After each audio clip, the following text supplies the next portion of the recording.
There are moments on a long drive where the road just stretches out in front of you and your brain starts to wander. You stop thinking about where you're going and you just exist.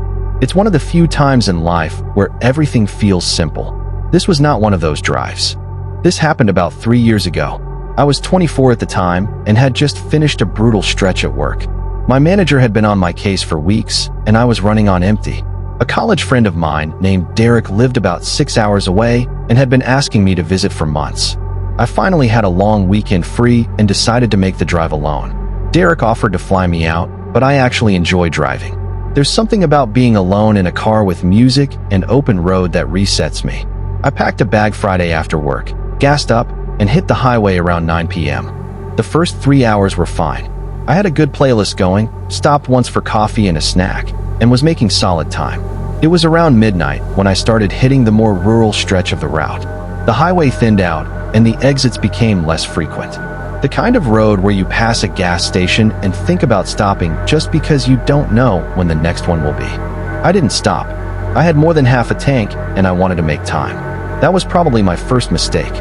Around 12:40 in the morning, I noticed a car behind me. Nothing unusual about that on its own, but this car had been behind me for a while. I only clocked it because it was keeping an unusually consistent distance. Not tailgating, not falling back. Just there, locked in. I told myself I was being paranoid. Plenty of people drive the same stretch of highway at the same speed. I turned up the music and tried to shake it off. About 15 minutes later, I slowed down slightly just to see what would happen. The car slowed too.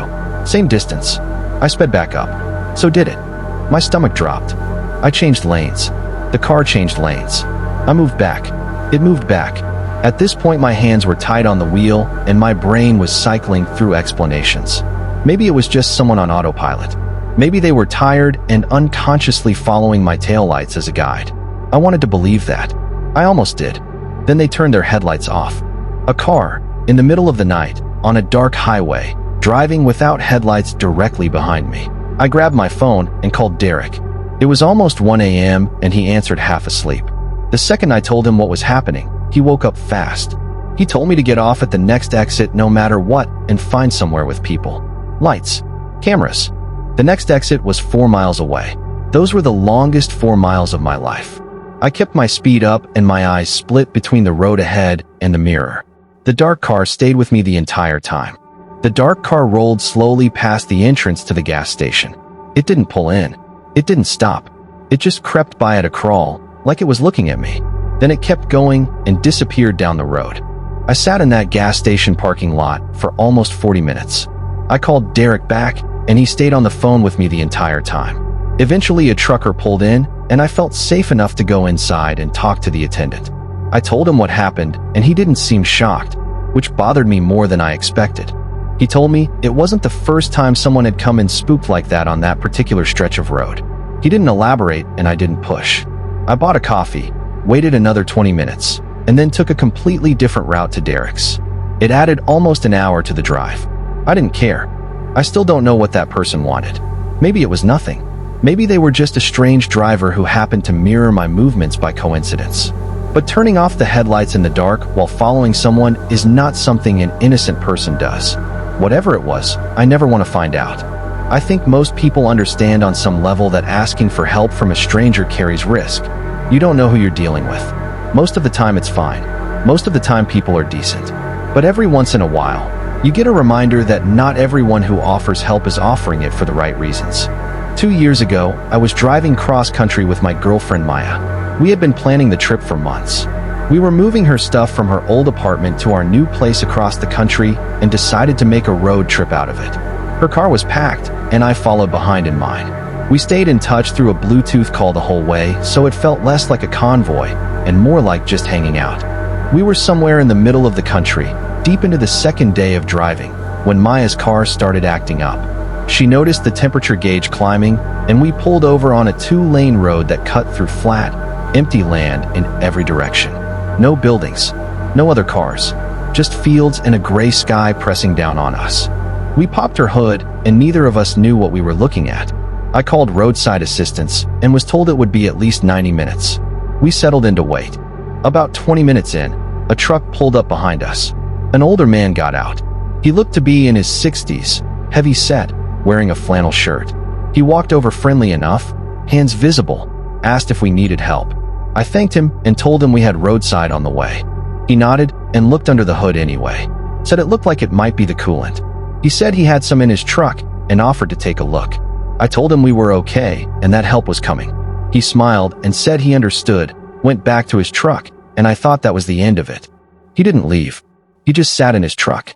I figured maybe he was being cautious and wanted to make sure we were okay before driving off.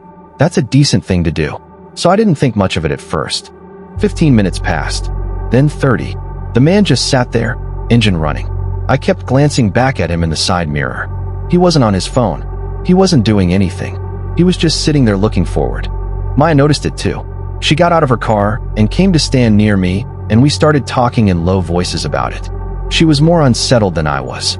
She said something felt wrong. I was trying to be rational about it, but the longer it went on, the harder that was.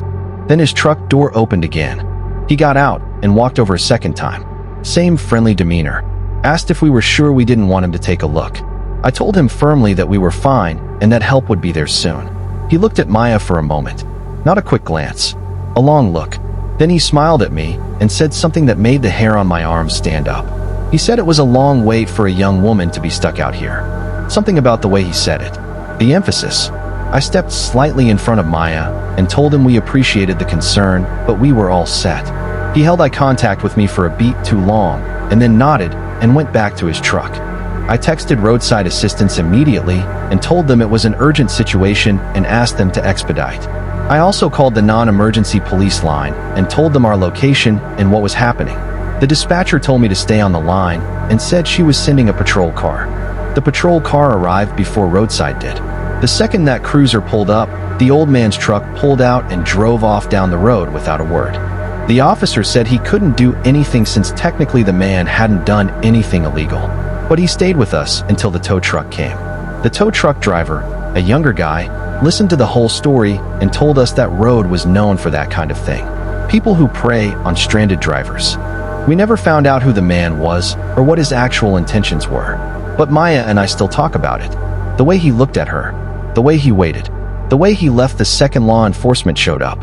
Whatever he was thinking, he wasn't just being a good Samaritan.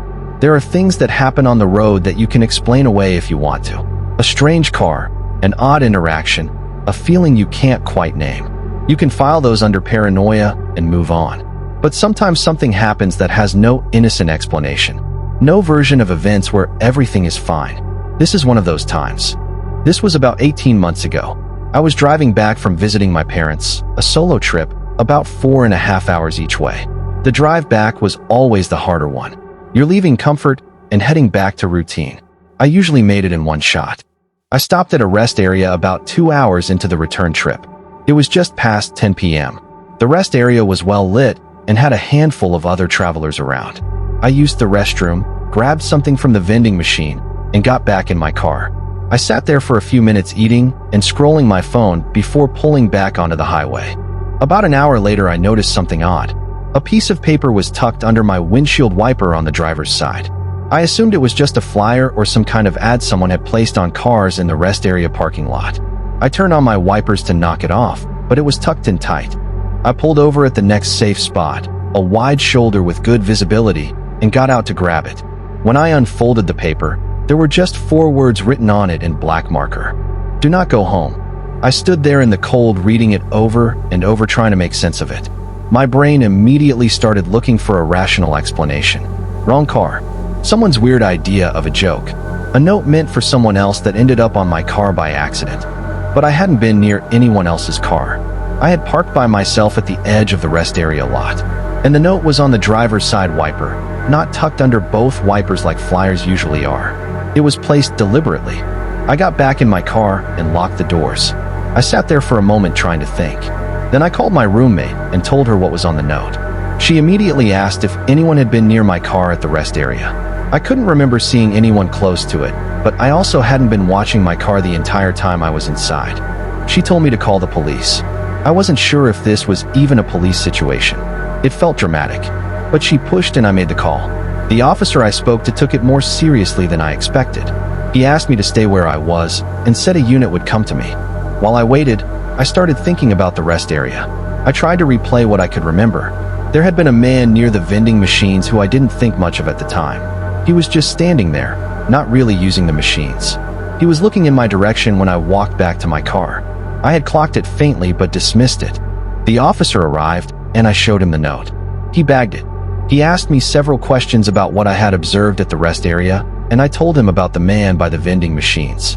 He told me there had been incidents in that rest area over the past several months. He didn't give specifics, but the way he said it made my skin go cold. He suggested I not return home that night. Not because he believed there was an active threat, but because whoever wrote that note knew what car I was driving and presumably knew where I was headed. That was enough. I drove to a hotel 20 minutes off my route and stayed the night. I called my roommate and told her to lock everything and not open the door for anyone. She hadn't been followed or approached, and nothing happened at our place that night. The next day, I drove home in the daylight with my phone on and my roommate on the line. Nothing happened. I've gone back and forth on this for a year and a half. Part of me wonders if someone placed that note as a genuine warning.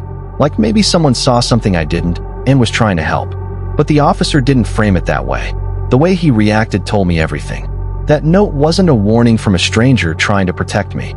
Whoever wrote it knew my car, knew my route, and wanted me scared or wanted me to change course for reasons I still don't fully understand. I still stop at that rest area sometimes. I always park where I can see my car the entire time now.